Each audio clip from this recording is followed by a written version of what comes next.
Thinking about getting a Husky, training a Husky, or even just living with one? This is going to be controversial, what I'm about to say.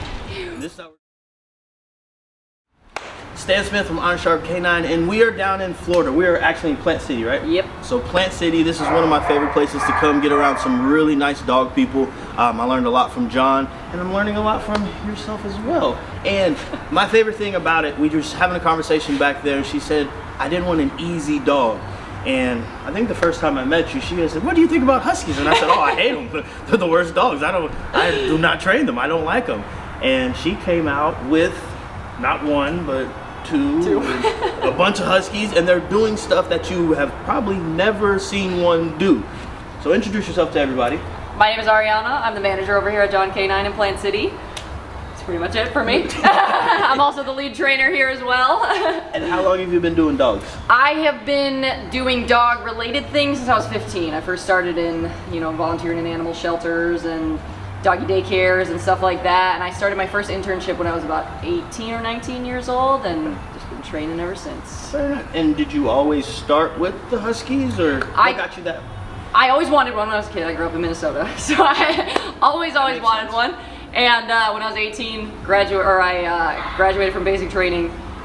Sign on the road said Siberian Husky puppies for sale, and I was like, this is my moment. So picked up my first dog, Bowser, and he's 8 now, best dog literally on the planet.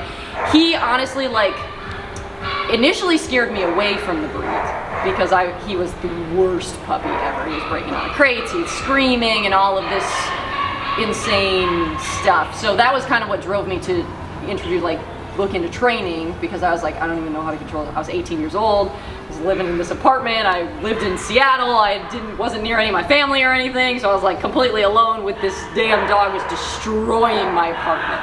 And so I got a job doing doggy daycare, and because there was a trainer there that I really was really interested in working with, and so I worked at this doggy daycare, and through that I kind of found my dog to be very dog social, which is, a lot of people hate doggy daycare. The reason that I like it is because of my dog. He's very dog social, he's a very good dog to introduce other dogs to, and I saw the other Huskies there, and I was like, man, these things suck. They're beautiful, and I love them all, but they all have the exact same issues, so I see why people don't like them. But yep. I started training Bowser on my own, and seeing that kind of progress, I was like, man, this is hard.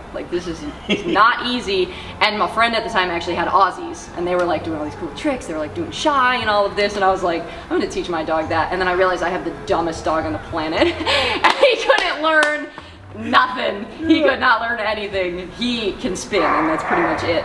And then I had gotten another one a couple years later, and I ended up having to rehome him because he was ridiculously nervous and just couldn't keep up with the lifestyle that I was living at the time. I was training dogs regularly, I was taking my dogs with me everywhere. This dog could barely even leave the house.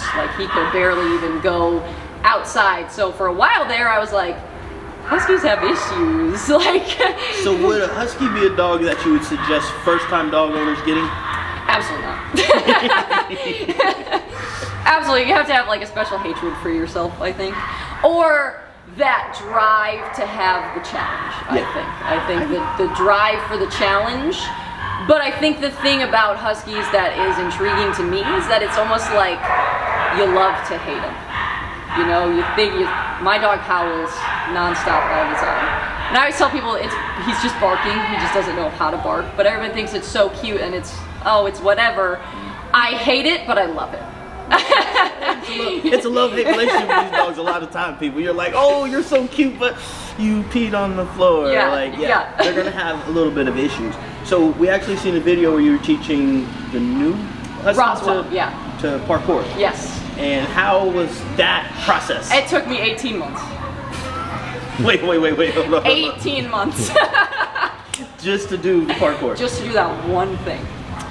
And normally, for a normal dog, it should take a normal amount of time. A couple sessions before you're really getting it under control. But the thing about Roswell is that he's very literal with things. So teaching him tricks, sometimes you have to bridge it a lot. So teaching him center, for example. So I initially taught him scoot, which was back up between my legs and like go off for a toy or something like that. I tried to then teach him center with luring him between my legs. And he was like, why don't I just back up between your legs? Because that's what we've been doing this whole time. So then I started teaching him the center with the scoot, and then I would stop him in like right between my legs. Yeah. So he learned center from the scoot. So it was like, you can't teach him something else. Something else. Because he's like, if it's to stand between your legs, it's back up between your legs. And when I was teaching him the rebound, I started, originally I was going to teach it bouncing off my body, and then I was like, this is just a pain in my ass because he would climb up on me, and I was like, okay, so now I have to teach this dog how to jump and not climb on things. So I started to teach him to jump on things, and then I used the place bed, and I started teaching him to like jump up on the elevated place bed, and then I introduced the PVC pipe, and he was kind of getting it. The mistake that I made with this dog though was, you know how we all make a mistake if we push the session too far. Oh yes. We push the Always session too far. stop while you're ahead. Always stop while you're ahead. So I did the opposite of that. So you wouldn't try to push him further. Correct. So I was like, we did really good just then. So you're gonna go up, you're gonna get all of your food or whatever. This dog learned that if he just half-assed it and did a just good enough, that he could go up and get all of his food. So for a while there, I was like, okay, we're just gonna take a break from this completely because we have messed this up. He would start doing worse and worse, or he'd like not try at all, and he'd just like put his front feet on it, and then I'd be like, okay, well, I'll make it easier, and I'll, elevate the place bed differently, like lower again, and I'll put the stick back on, and then he would do it perfectly, and I'd go give him all of his food. Yeah. So he started to like intentionally do it, and I was like, oh, you little. So he's a little smarter than people give Huskies credit for. So, and that's one thing that I've learned, and you've probably learned too. A dog's never going to work harder than they have to get the reward. So that's sometimes you pushing the dog is going to benefit them, but you also got to make sure you're not crossing that threshold because you could make the dog shut down and they don't want to go because it's like, man, that's really hard. Why am I doing that? And then you have, is it Roswell that does bite work as well? Yes. So this is probably something you've never seen, is a Husky chasing a sleeve, going and biting on somebody. And how long did that one take? Another 18 months? No, actually the bite work, Hi, it's bud. all good. Hi, bud. Okay, can you go with Ash for a little bit? And she's a mother. So the bite work was actually something that happened accidentally. So I got Roswell from a vet clinic from a friend of John's, who someone had surrendered him and said he was like aggressive and he was out of control and all of this sort of stuff. So we went to go meet him, and I met him at the vet clinic, and it was just like this is my dog. Like I had the feeling, I was like, I'm taking this dog home. Like this is gonna be my dog. How old was he at the time? He was about 5 months old, I would say. He was still young, but he had those bad habits already. So like, man, he was like, he couldn't give a crap about me initially. So I was like, well, we're just gonna do the regular things. We're gonna get to know each other. And I had taken him out of the crate in my car, and I had my Malinois in the other crate. So I let Roswell out into the yard, and I grabbed the sleeve that we had used for my Malinois earlier in the day. I grabbed my sleeve so that I could go put it up. And as soon as I took that thing out, Roswell nabbed it right out of my hands. And I was like, okay, dude, okay. And this was at about 6 months old he did this. And I'm like, okay, dude. So I started playing around with it a little bit, and I'm like swinging him around, and I'm like, how committed to this are you? Because this would be really cool. You're not going to see it again. This is something that you want to do and you like doing. So then I went to a flirt pole, and I was doing a lot of flirt pole work with him, and he's got he does frisbee, he's got just the drive for toys I've never seen in a Husky before. I was about to say, that's not common that Huskies care about stuff. It can be. Bowser is also pretty toy motivated. He's very food motivated. Roswell is different in the sense that he wants to work. For you. For me. So Bowser, he'll do it out of obligation. He's like, give me the dang food. I know that I'm going to get the food out of it, or I know I'm going to get the toy out of it, or whatever. He does it for the reward. Roswell likes to work. He likes to do things. He likes to learn. Bowser hates learning. Hates it. He's like, don't teach me a new thing. I'm done. He's like, don't do that. Bowser will check out immediately. He's like, you're going to do something with me? I don't want any part of it. And those are the Huskies I've been around. And Roswell enjoys the thing to do. He enjoys learning new things. He likes to work. And the reason that I say that isn't because I'm like living in La La Land thinking that I have this really cool dog, even though I do. The reason that I say that is when he was young, I started doing, you know, you're going to work for all of your food, and we're going to do all of this stuff for all of your food. And I would put his food bowl down. Some days you're just lazy, and you're like, you're just going to go eat the food out of your run, and we're all just going to go to bed, right? And I would do that, and he wouldn't eat his food. And for a little bit there, I thought he was sick, because I was like, this dog is so food motivated. I don't know why he's acting like this. But then the moment I took that food out and worked him for it, he was a different dog, and he was like, let's do this, let's go. So I think that Roswell is a special type of husky, to be honest with you, but in that shows me that they can do it. Yeah. You know? So how important would you say patience is to not just the Huskies, but working with the dog in general? How important is that? Hugely important, because I almost gave up on parkour for a lot of times. I was like, I guess you're just never gonna do it. And he actually did it for the first time just the other day, and it was like a fluke. Like, like we were messing around, you know, all the trainers, we get together and we, you know, one of us will teach each of the dogs a new thing per week, and we'll work on it throughout that week. And we were just kind of messing around. I had Roswell because I was teaching my other trainers, we're gonna work on scoop today. This is something Roswell's really, really good at, so use him to practice. I'm using him, kind of showing them. I had him out and I was showing them.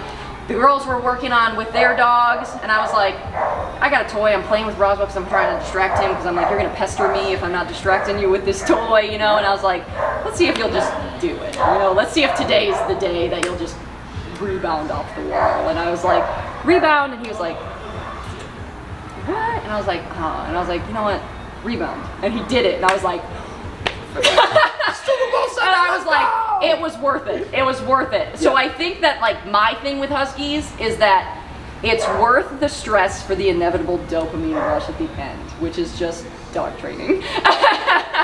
It is. It is just dog training. Like, my dog trained me for this. Mm-hmm. But the feeling that I felt in that moment was like, oh my God, I finally, after all this time, and I wanted to tell all of my mentors and all of my people, you know, Abby Klein, I don't know if you know Abby Klein. She's the trick lady? Yes, yeah. So she has been with me from the beginning of this dog, because I was like, dude, I want to teach this dog things. Like, I feel like he's got it in him, and this has been something. She was like, okay, we're going to work on hoop, we're going to work on scoot, and I want you to do rebound. And I'm like, okay. The rebound was just not happening for so long, and when it finally happened, I was like, I did it. Yeah. I did it. And I looked at my dog and I was like, you did it. You did it. You finally did it. You amazing little creature. Like, you're incredible. And it, like, and I think the thing in that moment that, like, why I like Huskies so much is it, for him, when he did it, I was like, yes, yes. And I was rewarding him, and he was like, Mom, Mom, Mom. And even when he dropped his toy, he was just like, Mom. Couldn't even care less about the toy. It was like the affection that I was giving him, and I was like, I earned this. You know, like, I earned this from this dog. This was not given to me freely, because he doesn't look at people like that. He doesn't go to people like that except me. Like, I know that I really earned this. With my Malinois, it's a Mal. It's a Mal. They're supposed to. And if you meet my Mal, you'll realize he's so obsessed with me. Love him to death, but he's so obsessed with me that sometimes it's like, dude, get off of me. Leave me Don't touch alone. me. Don't look at me. Place. Leave me alone, for real. Go place, go do whatever. But for Roswell, it's like, I think we built this relationship together that I actually had to earn, because initially he couldn't have cared less about me. He was like, all right, lady, like, whatever. And it took that, creating that routine for him, the basic puppy stuff, the basic new dog stuff, and just really keeping on that for him to be not feral. And then once he stopped being feral, then it was like, now we can play. I see what you like. I see your personality and all of those things. And he likes people. He's a social dog. But that dog, when he sees me, it's like he's in love with me, which, again, I had to work for that. And it's like, it's one of the most rewarding things ever, I think, because I think that Huskies in general are just very, like, pick a point and I'm gonna run to it. You know, they're just very basic. They're just kind of like monotone. They all have their own personalities, and I love their personalities, but I think that a lot of the Huskies, especially in like a boarding setting, we see a lot of Huskies come in most of the dogs, when they come in the building, they're like, Ariana, I love you so much. Everybody, love Savannah, love Bradley, love John, love whoever is at the door, love you. All the doodles and stuff, they're just automatically excited. A lot of the Huskies come in here, and save for one daycare Husky who was absolutely just obsessed with us. But like in general, the ones we don't see very frequently, they walk in the building and they're just kind of like, I know what we're doing, just take me to the back and let's go. And they like us and we have a good relationship with them, but it's just not the same because they like their people. Yep. And they love their people and they're okay with us. Yeah. And I think that that's one of the things, and even in the boarding setting, I'm like, I want to create that relationship with you, but it doesn't come easy. Like what does with the doodles. And one of our doodles can come here one time, stay overnight one night, and they're be in love with us the next day, you know? Best friend for all time. Yeah, but so do you think Huskies, do they mentally mature more slower than most dogs, or? I think Roswell matured very quickly. And by the time he was 7 months old was when I stopped seeing him as a puppy. Okay. And he's very stoic as a dog. Like he's a very stoic dog, and he's very neutral to most things in his environment. He's not super distracty. He's not like, he just kind of takes it all in. And that's why I think it struck me as more maturity, because he wasn't doing the usual puppy stuff. Like for a while there, like he'll run around the yard and he'll go sniff and he'll go pee on his things and he won't have a care in the world or whatever. But like Bowser, he sees another dog, and granted this is something that I created, but Bowser sees another dog, he's very dog social. He's very social with kids, he's very social with people, and social. Roswell, I would say, is neutral towards everything, and he is okay with everything, but he's just kind of neutral with everything. Whereas Bowser is like, any person ever, just touch me. Yeah. And every dog ever, like, I'll immediately be friends with you. And again, something that I created, but with Bowser, he's 8 years old and he still kind of has those puppy tendencies, I think. Whereas like Roswell stays downstairs in our kennel most of the time. Like he's in our kennel or he's up with me. If he's not with me, he's in the kennel. It's a big runs, it's real nice indoor-outdoor kennel runs, big space for all of the dogs. And it's Roswell and then a bunch of Malinois. So Roswell, when you go into the kennel, he's the quietest one, he's the calmest one. If a dog moves anywhere, he's not even looking at it. He does not even care about anything. The Malinois, you open the door and they're barking, they're going crazy and all of those sort of things. So I think that it takes Roswell a little bit less time to adapt to an environment, which is another reason why I think he's a little bit more mature, because I never had to do that. Let's go to Lowe's and you jump on the things and we'll do all of that fun stuff and we'll go do all of these training sessions. He's just okay in those situations. But the other thing about him is that he just takes it all.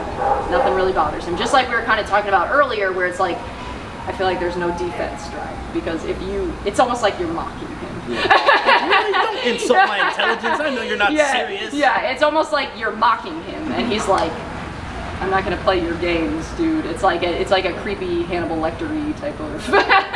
So I think the biggest question, grooming. How is the grooming for the Husky? Like, how many times a day are you sweeping, vacuuming? Like, you have lint rollers on deck? Like, I love grooming Huskies. It is so satisfying to me. It's so satisfying. I love a blowout. I love it all. And my dogs are good. Like, I set a rule from the beginning with my dogs, even my foster Huskies. This is the one thing you're going to be good at. I'm not giving you an option not to be good at this. And I don't do any I don't do any special training around it. You're gonna get a bath every day then. Until you learn to enjoy this. You're gonna get a bath every single day until you're chill. And so all four, I have, my personal two, and then I have two fosters as well. Yep. All four of mine are completely fine to be groomed. And it's so satisfying. When you have a chill dog, and you can just like blow that undercoat out, it's like so satisfying. But I give them, when it gets hotter, especially when the temperature adjusts here, so like in the summer I'm probably grooming them like once at the beginning, like a full groom and blow out, probably, and like a de-shed shampoo once at the beginning of the summer, once at the end of the summer. I tend to do it probably once a month when it's like you know, it's Florida, so our fall is kind of Winter. like, one day it's 90 degrees and the next day it's 50 degrees and then it's like 70 degrees, and when the temperature fluctuates a lot, I groom them frequently, but I never really go above like once a month with them. And I don't brush my dogs at all. I do not brush them. I don't brush them at all. I do not brush them, and I honestly, like, I will let Bowser. Hi, Bubba.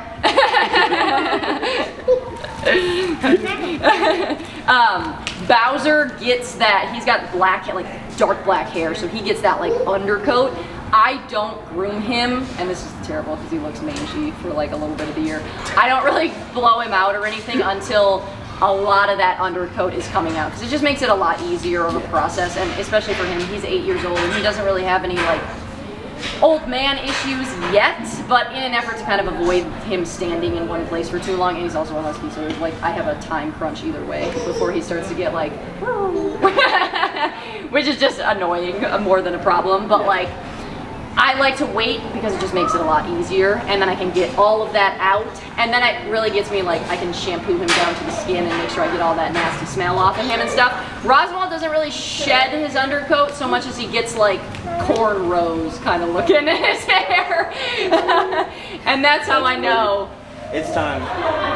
Hey, this is live, people. This is running a business. Never a dull moment here. All right, so it's been some really good information. I have learned a little bit more about some Huskies. You have to be patient. So what are 3 things that you need to, or you would leave the people with when they're thinking about getting a Husky, training a Husky, or even just living with one? This is going to be controversial, what I'm about to say. This is how we're going to start this, people. One, there are very few good Husky breeders out there. Very, very, very few. I would lean more towards an older dog. So, and to be honest with you, Roswell is like theoretically not well bred. He's a backyard bred dog. That is the best dog I've ever owned in my entire life. But with Huskies, I would go with an older dog.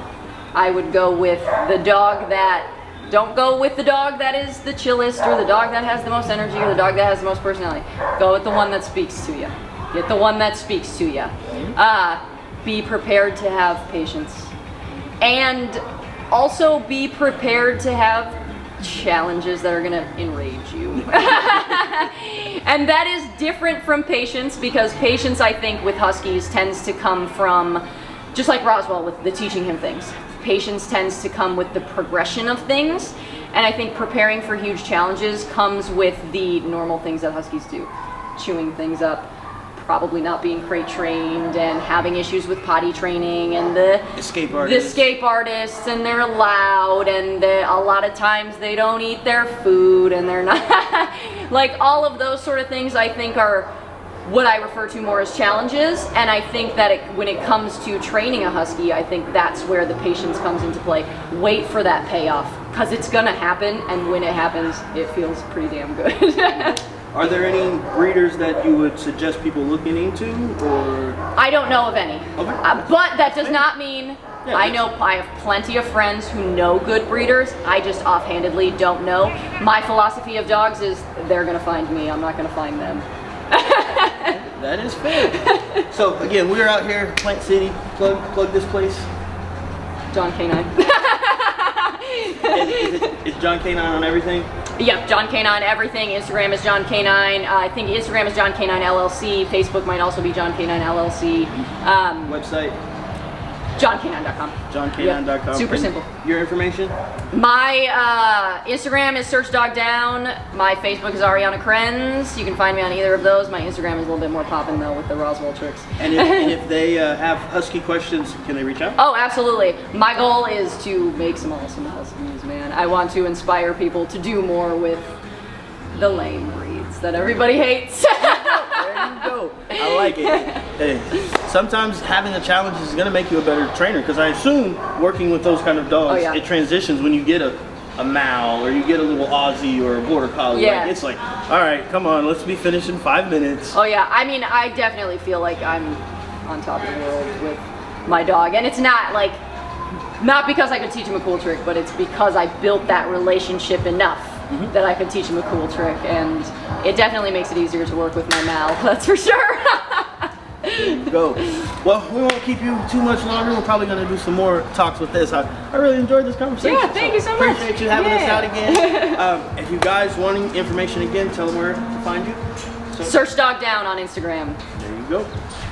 Just stay tuned, stay safe, stay sharp, and just take care of your dogs.